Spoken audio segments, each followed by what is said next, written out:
जय हिंद दोस्तों, लक्ष्य क्लासेस में आपका बहुत बहुत स्वागत है। दोस्तों आज हम लोग ज्योमेट्री में ट्रायंगल्स यानी त्रिभुज के बारे में पढ़ेंगे। आज क्लास हम लोग का 1 रहेगा। सबसे पहले त्रिभुज के हम लोग थ्योरी के बारे में जानेंगे, इसके कंसेप्ट के बारे में जानेंगे, उसके बाद इस पे आधारित प्रश्नों को हल करेंगे। तो आइए सबसे पहले समझते हैं कि त्रिभुज है क्या, त्रिभुज किसको कहते हैं। देखिए, 3 रेखाखंडों द्वारा घिरे क्षेत्र को त्रिभुज कहते हैं। देख लीजिए, एक रेखाखंड ये है, एक रेखाखंड ये है और एक रेखाखंड ये है। ये 3 गो रेखाखंड से घिर गया है, इसको हम लोग क्या कहे हैं, त्रिभुज। चित्र में ए बी सी एक त्रिभुज है। ए बी सी क्या है, एक त्रिभुज है। ए कॉमा बी कॉमा सी त्रिभुज के क्या है, शीर्ष है। समझिए कि ए और ये यानी ए बी सी त्रिभुज के क्या है, शीर्ष है। कोण ए बी सी, कोण ए बी सी ये कोण है ना, इसको बी बोलेंगे। कोण बी सी ए ये कोण, इसको हम लोग सी बोलेंगे। कोण सी ए बी, कोण सी ए बी ये कोण त्रिभुज के क्या है, कोण है। यानी त्रिभुज में 3 कोण होते हैं, त्रिभुज में 3 शीर्ष होता है। ए बी है ना, ए बी इसको हम लोग सी बोलते हैं। बी सी ए तथा सी ए बी त्रिभुज की क्या है, भुजाएं हैं। यानी त्रिभुज में 3 भुजाएं होती है और त्रिभुज के तीनों कोणों का योग क्या होता है, 180 डिग्री होता है। यानी कोण ए प्लस कोण बी प्लस कोण सी 180 डिग्री होता है। और ध्यान रखेंगे कि ए के सामने वाला स्मॉल ए होता है, बी के सामने वाला स्मॉल बी होता है त्रिभुज में, और सी के सामने वाला स्मॉल सी होता है।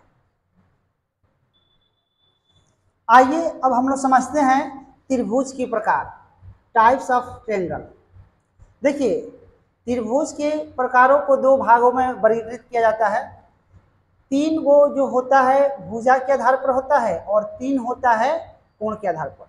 तो आइए सबसे पहले हम लोग भुजाओं के आधार पर त्रिभुज के बारे में जानते हैं। देखिए, पहला है विषम बाहु त्रिभुज, है ना।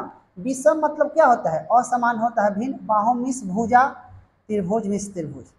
यानी जिस त्रिभुज की तीनों भुजा आपस में असमान हो उसको क्या बोलते हैं, विषम बाहु त्रिभुज। जैसे जिस त्रिभुज की तीनों भुजाएं असमान होती है, विषम बाहु त्रिभुज कहलाता है। त्रिभुज एबीसी में A B not equal to B C, B C not equal to C A. ये भुजा ये भुजा ये भुजा, तीनों भुजा क्या होगी, आपस में असमान होगी, भिन्न होगी। तो उसको हम लोग क्या कहेंगे, विषम बाहु त्रिभुज, स्केलन ट्रायंगल। चलिए अगला कंसेप्ट समझते हैं। चलिए दूसरा है समद्विबाहु त्रिभुज। सम मिस बराबर, द्वि मिस 2, बाहु मिस भुजा। यानी जिस त्रिभुज की 2 भुजा आपस में बराबर हो उसको क्या कहते हैं हम लोग, समद्विबाहु यानी आइसोसेल्स ट्रायंगल। जिस त्रिभुज की कोई 2 भुजाएं समान होती है समद्विबाहु त्रिभुज कहलाता है। यहाँ ध्यान रखेंगे, यहाँ 2 होगा, है ना। यानी जिस त्रिभुज की कोई 2 भुजाएं समान होती है समद्विबाहु त्रिभुज कहलाता है। त्रिभुज एबीसी में ए बी बराबर ए सी, ए बी बराबर क्या है, ए सी। अतः त्रिभुज एबीसी एक समद्विबाहु त्रिभुज है। नोट समझ लेंगे कि समद्विबाहु त्रिभुज की समान भुजाओं के सम्मुख कोणों के मान भी समान होते हैं। देखिए, ये भुजा है, इसके सामने ये कोण, ये भुजा इसके सामने ये कोण, ये दोनों कोण आपस में क्या होता है, समान होता है। 2 भुजा समान तो 2 कोण भी समान होता है। चलिए 3 नंबर समझते हैं, समबाहु त्रिभुज, इक्विलैटरल ट्रायंगल्स। यानी जिस त्रिभुज की तीनों भुजाएं समान होती है समबाहु त्रिभुज कहलाता है। देखिए, इसके नामे में छिपा हुआ है इसका डेफिनेशन। सम मतलब बराबर, बाहु मिस भुजा, जिसकी तीनों भुजा आपस में बराबर हो उसको क्या कहते हैं, समबाहु त्रिभुज कहते हैं। त्रिभुज एबीसी में ए बी बराबर बी सी बराबर सी ए बी बराबर बी सी बराबर सी ए। अतः त्रिभुज एबीसी एक समबाहु त्रिभुज है। नोट समझ लेंगे हम लोग, समबाहु त्रिभुज के तीनों कोण का मान बराबर अर्थात 60 डिग्री का होता है। देखिए, ये कोण ये कोण ये कोण, तीनों कोणों का योग क्या होता है, 180 डिग्री होता है और तीनों कोण आपस में क्या होते हैं, बराबर होते हैं, 60-60 डिग्री के होते हैं। चलिए अब आगे समझते हैं कोणों के आधार पर, on the basis of angles, यानी देखिए 3 भुजा के आधार पर होता है और 3 कोण के आधार पर। चलिए पहला समझते हैं न्यून कोण त्रिभुज, एक्यूट एंगल ट्रायंगल, यानी जिस त्रिभुज के तीनों कोण न्यून कोण होते हैं, न्यून कोण त्रिभुज कहलाता है। चित्र में ए बी सी, ये 45 है, ये भी 90 से कम होगा, ये भी 90 से कम होगा, तो उसको क्या कहेंगे हम लोग? न्यून कोण त्रिभुज कहेंगे। अतः त्रिभुज एबीसी एक न्यून कोण त्रिभुज है। 2 नंबर समकोण त्रिभुज, राइट एंगल ट्रायंगल, जिस त्रिभुज का एक कोण समकोण होता है समकोण त्रिभुज कहलाता है। देखिए त्रिभुज एबीसी है, इसमें एक कोण क्या है? 90 डिग्री का है, तो 90 डिग्री का है तो इसको क्या कहेंगे हम लोग? समकोण कहेंगे। चित्र एबीसी में 90 डिग्री, यानी बी 90 डिग्री है, अतः त्रिभुज एबीसी एक समकोण त्रिभुज है।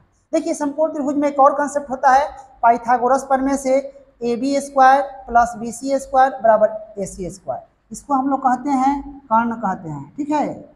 इसको हम लोग बोलते हैं लंब और इसको बोलते हैं आधार, ठीक है। अगर थीटा ये होता है ना, थीटा के सामने वाला लंब होता है, थीटा ये है तो लंब ये हुआ, आधार ये हुआ और ये कर्ण हुआ। चलिए आगे समझते हैं अधिक कोण त्रिभुज, ऑब्ट्यूज एंगल ट्रायंगल, जिस त्रिभुज का एक कोण अधिक कोण होता है अधिक कोण त्रिभुज कहलाता है। यानी चित्र में ए बी सी, यानी ये जो बी एंगल है 120 डिग्री है, अतः त्रिभुज ए बी सी एक अधिक कोण त्रिभुज है। दोस्तों यदि हमारी वीडियो अच्छी लगे तो हमारे चैनल को सब्सक्राइब करें, फेसबुक पर देख रहे हैं तो फॉलो करें, लाइक करें, कमेंट करें और बड़े पैमाने पे पढ़ने वाले विद्यार्थियों के पास शेयर करें। चलिए आइए कुछ और कंसेप्ट समझते हैं त्रिभुज के बारे में। देखिए एस और परिमिति होता है a plus b plus c by 2 होता है, यानी तीनों भुजाओं का योग बाई 2 होता है। ये त्रिभुज का क्षेत्रफल है, तो निकालेंगे under root s into s minus a into s minus b into s minus c. इस फार्मूला से भी निकाल सकते हैं, इसको हीरोन फार्मूला भी बोलते हैं, या ऐसे भी निकाल सकते हैं 1/2 आधार गुना ऊंचाई, या इससे भी निकाल सकते हैं 1/2 ए बी साइन थीटा। इसमें थीटा दिया रहे, दो भुजा रहे तो एक फार्मूला से निकालेंगे, आधार ऊंचाई दिया रहे तो इस फार्मूला से, और तीनों साइड दिया रहे तो हम इस फार्मूला से त्रिभुज का क्षेत्रफल ज्ञात करते हैं। चलिए अगले कंसेप्ट को समझते हैं। त्रिभुज में बड़ा कोण के सामने का भुजा बड़ा एवं छोटा कोण के सामने का भुजा छोटा होता है। त्रिभुज में दो भुजाओं का योग तीसरी भुजा से बड़ा होता है तथा दो भुजाओं का अंतर तीसरी भुजा से छोटा होता है। ये सब त्रिभुज के बारे में कंसेप्ट था, और अगला कंसेप्ट अगले वीडियो में आपको मिलेगा। तब तक के लिए धन्यवाद। जय हिंद।